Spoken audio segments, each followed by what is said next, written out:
Dear friends, this is episode number 20. In this episode, we are going to deal with rules 47 to 52 of Order 21. It is not being discussed in detail. Some of the rules are very lengthy. It is sufficient if you read it.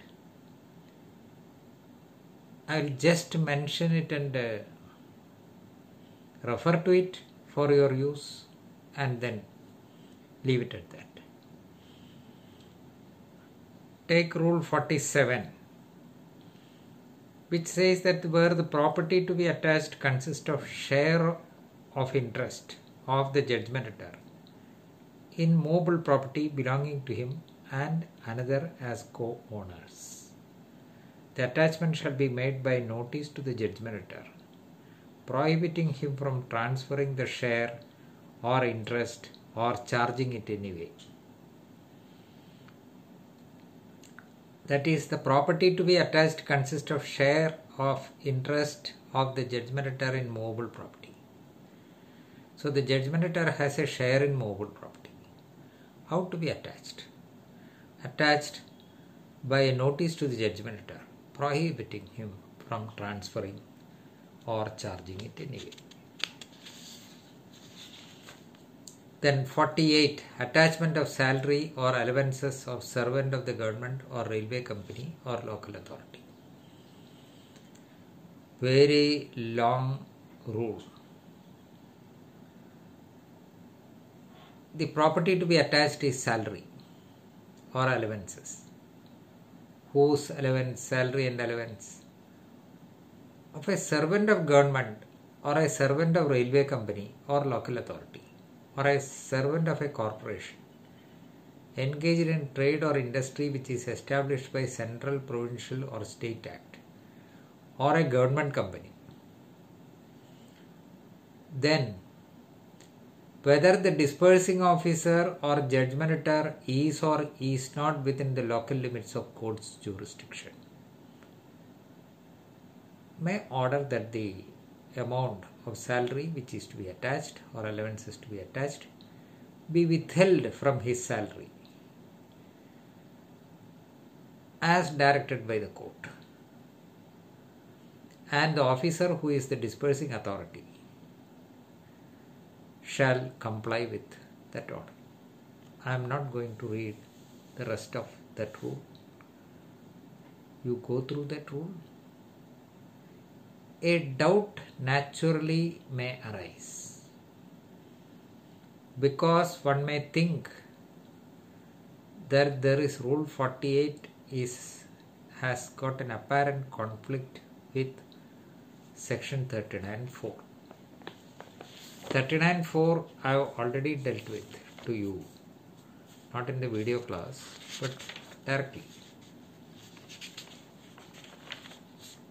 39 says transfer of decree, and 39.4, which was added by the 2002 amendment of CPC, says that nothing in this section shall be deemed to authorize the court which passed the decree to execute such decree against any person or property outside the local limits of its jurisdiction. I also said that this is only a clarificatory amendment. The law was like this even before, but due to conflict of opinion, the Parliament thought that it is necessary to have a clarification. The objects and reasons of the Amendment Act 2002 says that this is only clarificatory in nature. So, which says that the decree cannot be executed against any person or property outside the local limits of its jurisdiction, the court executing the decree. So, it cannot go beyond its own jurisdiction. If the person or property to be dealt with is elsewhere, that decree has to be transferred to the court where the jurisdiction is there. Then when we read rule 48, whether the disbursing officer or judgment debtor is or is not within the local limits of its court's jurisdiction, the attachment can be effected. So it may appear that there is a conflict between section 39(4) and rule 48, and when there is a conflict between a section and a rule, the section will prevail. Such a question arose before the Supreme Court in Salem Advocate Bar Association, that is Salem 2, and it was dealt with in paragraph 23 and 24 of the SEC decision. Short paragraphs. I will read it because that itself is self-explanatory. My own words will not be a substitute for the words of the Supreme Court. Order 21 Rule 3 provides, paragraph 23 I am reading, Order 21 Rule 3 provides that where immovable property forms one estate or tenure situate within the local limits of the jurisdiction of two or more courts, any one of such courts may attach and sell the entire estate or tenure. Likewise, under Order 21 Rule 48, attachment of salary of a government servant, railway servant or servant of a local authority can be made by the court whether the judgment debtor or the disbursing officer is or is not within the local limits of the court's jurisdiction. Next, paragraph 24. Section 39 does not authorize the court to execute the decree outside its jurisdiction, but it does not dilute the other provisions.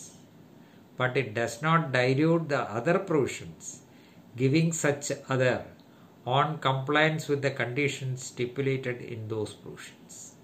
Thus, the provisions such as Order 21 Rule 3 or Order 21 Rule 48, which provide differently, would not be affected by Section 39(4) of the Code. Now the position is very clear. 39(4) does not affect any specific provision otherwise made. So that is a general rule. If Rule 48 provides for attachment of salary, whether the person who has to receive the salary or the attaching officer or the disbursing officer is outside its jurisdiction, still the attachment will take place. And in the subsequent sub-rules, the position is very clear. How it provides for the procedure as to how the salary of a government servant or railway company has to be attached and disbursed, made available before court. Because of the lengthy nature of the rule and also because of the fact that it is very clear on reading, I am not repeating it and spending time on it. Just mentioning Salem 2, paragraph 23 and 24, because one may have a doubt whether this is in conflict with the section 39(4) of the CPC. And the Supreme Court said that there is no such conflict. 39(4), if there is that bar is there, but if there is other specific provision like 48, there is nothing which goes in contravention of 39(4). Please also see 2012 3 KLT 785. KLT means Kerala Law Times. And also AIR 2007 Supreme Court 1717. AIR 2007 Supreme Court 1717, paragraph 8. Now we go to 48A, attachment of salary or allowance of a private employees. The procedure is mentioned there. I am not reading it, it is a long rule. Then 49, attachment of partnership property, again very long. The procedure is mentioned there. We need not spend time on it. 50, execution of decree against firm. That also please read. That is enough. Attachment of negotiable instruments, Rule 51, which we have dealt with along with the garnishee proceedings. Rule 46 to 46I, I said, along with it, Rule 51 also is to be taken note of. Actual seizure. negotiable, and the instrument shall be brought to court and held subject to such further orders of court. So a negotiable, where the property is a negotiable instrument, not deposited in a court, nor in the custody of a public officer, the attachment shall be made by actual seizure, and the instrument shall be brought into court and held subject to further orders of the court. This you have to, I do not know whether I have mentioned it while dealing with the garnishee proceedings about Rule 51. If I have not mentioned, please along with add 46 to 46I and 51. Then 52. Attachment of property in the custody of a court or public officer. Where the property to be attached is in the custody of a court or a public officer, the attachment shall be made by notice to such court or officer, requesting that such property and any interest or dividend becoming payable thereon may be held subject to further orders of the court from which the notice is issued. That is the procedure. Then, provided that where such property is in the custody of a court, any question of title or priority arising between the decree holder and any other person, not being the judgmentator, claiming to be interested in such property by virtue of any assignment, attachment or otherwise, shall be determined by such court. Where any claim is put forward, property in the custody of the court, question of title or priority arising between the decree holder and another person, not being the judgmentator, claiming to be interested in such property, that shall be decided by the court. Then Rule 53, attachment of decree, we have already dealt with. Now we come to Rule 54. 54 is important. Attachment of immovable property. Let us see what is Rule 54. This Rule 54 is to be read along with Rule 66 also.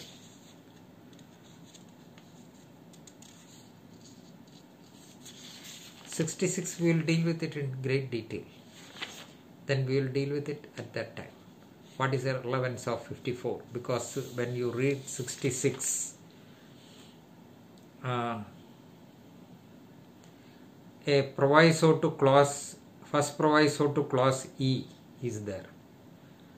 Their reference is made to Rule 54. That is regarding notice of proclamation. We will come to that in detail. What is 54? Attachment of immovable property. That is a main item of property which comes up for court sale. Attachment and sale. Immovable property. Movable property is rare. Immovable property is very valuable. The decree debt can be realized by attachment and sale of immovable property. And then the first step is attachment. What will happen if there is no attachment? We will deal with it. That we will deal with it. Even if there is no attachment, nothing is going to happen. That is different. That we will deal with it while dealing with the Rule 64. Now, what is the procedure of attachment of immovable property? What is, I have also said that what is the purpose of attachment? Purpose of attachment is, that is a step in aid in execution. And attachment is made, the judgmentator cannot thereafter transfer it. That transfer will be private transfer or alienation will be void under section 64. So to secure payment, I also said that when there is a simple money decree, there is no property which is security, there is no mortgage, there is no charge, simple money decree. Then if the judgmentator alienates the property after you file the execution petition, then you may not be able to normally, unless you prove that it is a fraudulent transfer coming under section 53 of the Transfer of Property Act, which is very difficult to prove. Unless you do that, you will not get at that property for the purpose of sale.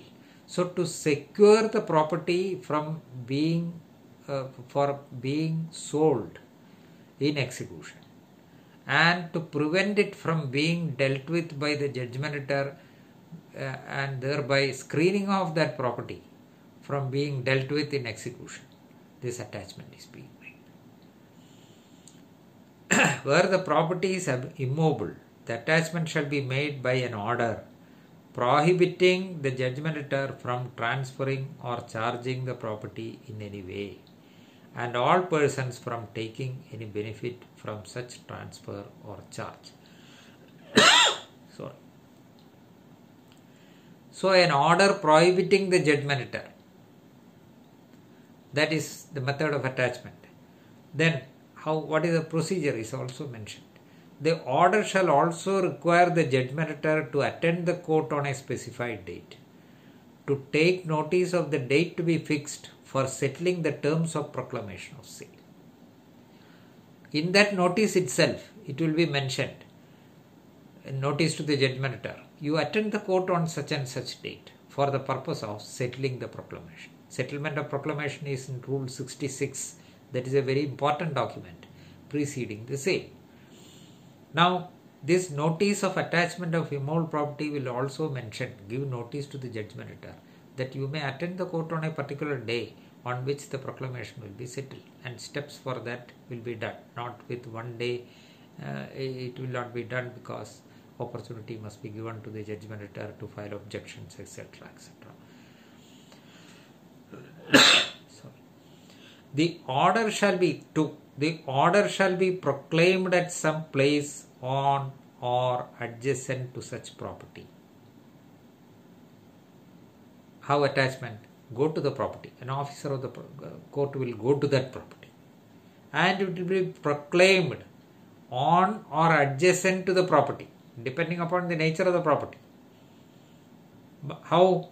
By beat of drum or other customary mode. That is making aware the people of the locality that this property is being attached, so that so nobody will make an adventure to purchase this property before sale. And a copy of the order shall be affixed on a conspicuous part of the property, and then upon a conspicuous part of the courthouse. So the attachment order will be affixed on a conspicuous part of the property. How it is done? If it is a house is there, property and house, it can be affixed on the outer door of the house or some conspicuous part of the house. Suppose it is a paddy land, how it shall be affixed? See, on a pole, this attachment order can be affixed, and it will be placed at some conspicuous place in the paddy land, so that this is making known the judgmentator as well as others that this property is being attached in execution of a decree. The order shall be proclaimed at some place on or adjacent to the property by beat of drum or other customary mode. And a copy of the order shall be affixed on a conspicuous part of the property, and then upon a conspicuous part of the courthouse. It shall be affixed in the court notice also, and also where the property is a land paying revenue to the government, in the office of the collector of the district in which the land is situated, and where the property is land situated in a village, also in the office of the Grama Panchayat, if any, having jurisdiction over that village. Why this procedure? It is not a clandestine thing, something to be done in secret. It is to be made public. People must be aware that this property is being attached, has been attached. And therefore, the decree will not be defeated by the contumacious conduct or secretive act or clever act of the judgmentator. Sometimes when a property is available for sale without knowing that this property is whether attached or not, somebody may purchase and he will be in trouble. But if this proclamation is made, normally, particularly in villages, it will be known. This is the method. You say Grama Panchayat, collector, district office of the collector, etc. All these things are in detail discussed in a decision. Messrs. Beaver Estate, Messrs. Beaver, Beaver Estates Private Limited and another versus ICDS and others. ICDS, Industrial Credit Development Society or something like that. It's a Manipal company. Beaver Estates Private Limited and another versus ICDS and others.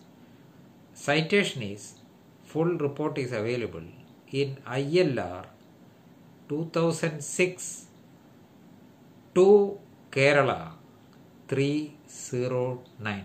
It is a decision which contains several discussion of several points with respect to sale, setting aside sale, what are the nuances there. All these things are discussed in detail in that decision. So it may be useful for you while you study not only Rule 54 but Rule 66, Rule 90, etc. That will be a very useful decision. That was decided 2006 by Justice R. Bhaskaran and myself. Justice Bhaskaran wrote the judgment. That is an island near Kochi, vast extent, very valuable property. That sale was set aside. What I remember is that sale was set aside because of procedural violations, which goes to the root of the matter. We will also discuss some of the Supreme Court decisions as to how the Supreme Court has viewed all these things as very important. We will have discussion while dealing with the Rule 66, while dealing with the Rule 89, 90, 92, etc. Now this is Rule 55. 54. 55. Removal of attachment after satisfaction of the decree. Where the amount decreed with costs and all charges and expenses resulting from the attachment of property are paid into court. Decree amount is paid in court. What is attachment for? To secure the execution. When the amount of decree is paid, what is the point in attaching? Or satisfaction of the decree is otherwise made through court or certified to the court. Or the decree is set aside or reversed. It may happen. In appeal, the decree may be set aside or reversed. Then the attachment shall be deemed to be withdrawn. And in the case of immovable property, the withdrawal shall, if the judgmenter so desires, be proclaimed at his expense, and a copy of the proclamation shall be affixed in the manner prescribed in the last preceding rule.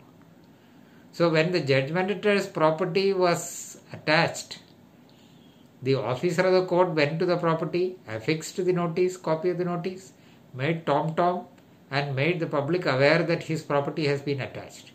Then he comes to the court and pays off. Otherwise satisfies the decree or satisfaction is recorded. Then the people will not know that this has been done. So the people can be made known in the same manner as the attachment of the property has been effected. In the same manner, the withdrawal of attachment also can be made known by the same officer, by the officer of the court, in the manner prescribed in Rule 54, tom-tom, everything, affixture here, collector's office, panchayat office, all these things can be done, but at the expense of the judgment. If the judgment so desires, be proclaimed at his expense. He has to pay for the expenses.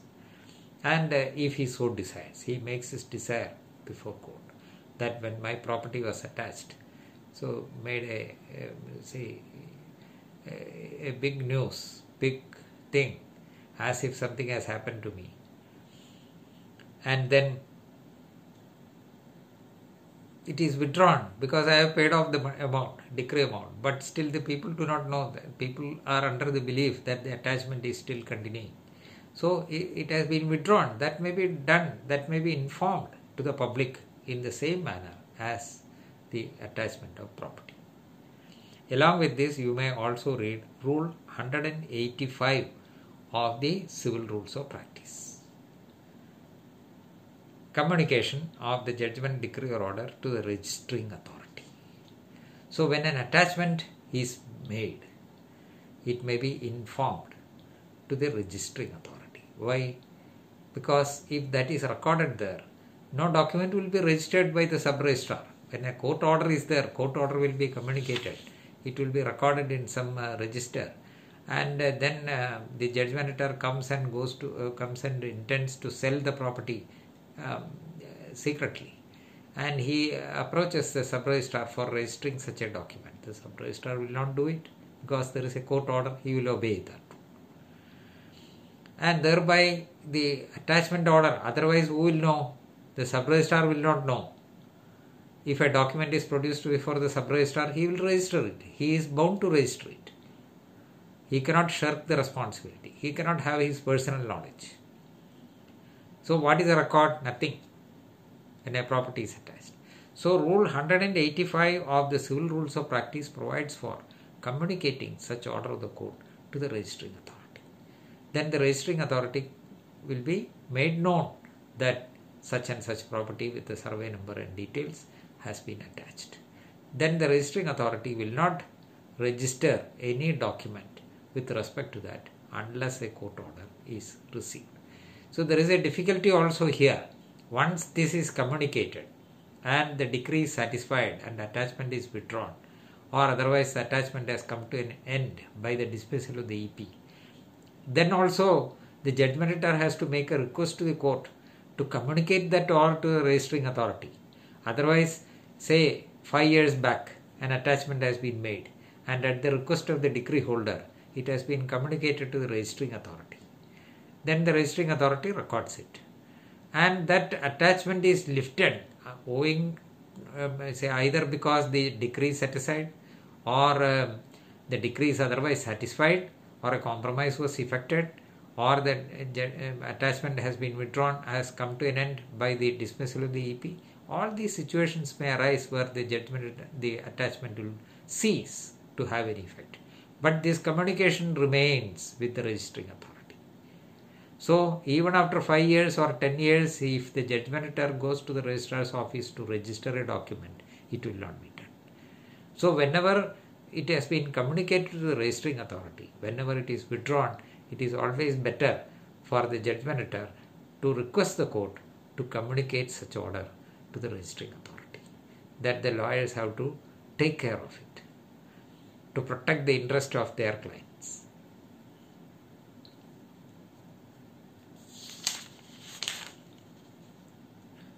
Then is Rule 55. Then we go to Rule 56. Order for payment of coin or currency note. So coin or currency note has been attached, and that coin or currency note is money. That money can be straight away paid to the decree holder. The court may direct sufficient to satisfy the decree. When attachment is effected, the property attached was currency. Judgmentator was having cash in his hands, in his house. That cash was attached, and it is brought before court. That is available. What is the judgment decree holder want? He wants that is a decrees for payment of money. What is that to be realized by sale of property, attachment of mobile, this and that? Ultimately, what is the aim? To realize that money. Now the item of property which is attached is money itself. That money is made available before court by the attaching officer. That money can be paid to the decree holder. Very simple procedure. That is 56. 57. Determination of attachment. Where any property has been attached in execution of a decree and the court for any reason passes an order dismissing the application for execution of the decree. So this is a danger which the lawyers has to take note of. They file execution petition, and when the execution petition, there will be an attachment also. When the execution petition is called for hearing, nobody will be there, and it may happen that the EP will be dismissed for default. Then the attachment also goes. Where any property has been attached in execution of a decree and the court for a reason passes an order dismissing the application for execution of the decree, the court shall direct whether the attachment shall continue or cease, and shall also indicate the period up to which such attachment shall continue or the date on which such attachment shall cease. So if the EP is dismissed, execution petition is dismissed for default, the attachment also goes. But the court has power. Court may indicate that in spite of the dismissal of the EP, the attachment will continue for another 3 months. And within that time you file a fresh EP or get a restoration of your dismissed EP. That attachment is there, already there.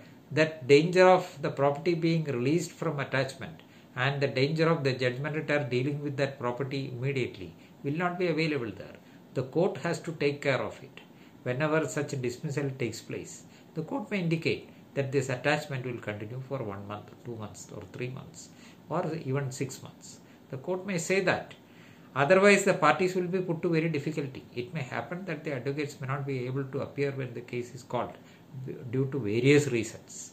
And whenever that happens, the attachment also goes means very inconvenient situation for the parties. So if the court omits to give such direction, the attachment shall be deemed to have ceased. So that is there the judicial officers have to take care that whenever such dismissal for default takes effect, they may say that this will continue for a particular period. Then you may read 2003 2 KLT 866, 2003 2 KLT 866, which overruled 94-1 KLT 445, 94-1 KLT 44. The question which was decided there, under Order 38, attachment before judgment is there. When a suit is filed, even before the judgment is passed, the property of the defendant can be attached, and that attachment will be pending there. Rule 11 of Order 38 says that that property need not be reattached in execution. That will be available till the execution is over. Now the question which is decided in this decision is that once an attachment under Order 38 at the pre-decretal stage is made, it will continue in force until full satisfaction of the decree or the attachment is lifted. On dismissal of the AP, attachment will not go. So an attachment before judgment at the suit stage, attachment before judgment takes effect, and that goes on along with the execution proceedings. Again, it need not be attached. That will continue, that will inure to the benefit of any execution proceedings. And the execution petition is dismissed for default. If the attachment goes, what will the decree holder do? He will be put to peril. He will be put to great difficulty. So this interpretation in the division bench judgment in 2003 to KLT 866 is that this Rule 57 applies only to attachment in execution, and attachment before judgment will not cease on the dismissal of the EP for default or otherwise. We will deal with the Rule 58 in the next episode. Rule 58 is very, very important for the examination purpose and also for the practical purpose for lawyers. Rule 58 is very important. So we will see in the next episode. Thank you.